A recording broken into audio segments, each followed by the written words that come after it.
Baby. He was a friendly puppy, very caring. Baby. Ayla fell in love at first sight with her puppy, 11-month-old Sway, a great pit bull. He was my other kid, basically. The kids loved him. He slept with us. Like, we didn't keep him outside. He was our family member, basically. Ayla says a couple weeks ago, the playful pup bit her 9-year-old son. So they were just playing, wrestling, and my son growled at him, and the puppy kind of like nipped at his face.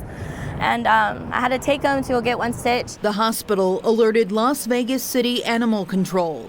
Officers brought Sway to the Animal Foundation. The shelter placed the puppy in quarantine for 10 days. The officer was real good at explaining everything. She said she would make notes on there and say that we would pick him up. Ayla went to pick Sway up at the shelter this past Saturday, only to be told by an employee Sway wasn't there. She looks at me and she tells me that they put my dog down because I was supposed to pick him up last night. And I explained to her, like, no, like, you guys are not open at night. Ayla says the quarantine was up at 9 Friday night, but the shelter closes at 7. From them to tell me just it's a mistake, they didn't write notes, like, it's ridiculous because I called for 10 days straight. In a statement to News 3, the Animal Foundation confirmed an investigation is ongoing and told us in part, quote, "We understand that the owner had informed City of Las Vegas Animal Control at the time of confiscation that they wished to reclaim the dog at the end of the hold.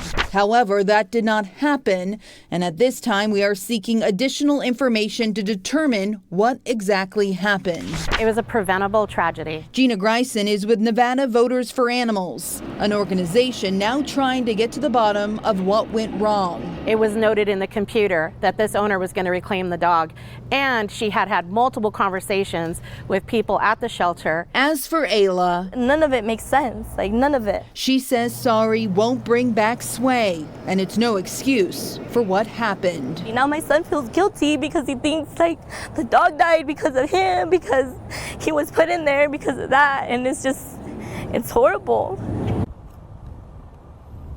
And Ayla wants to make it clear she does not want money. She just wants justice for her dog. She wants someone to be accountable for what happened. Reporting at the Animal Foundation, Kelsey Thomas, News 3. Truly a difficult story, Kelsey.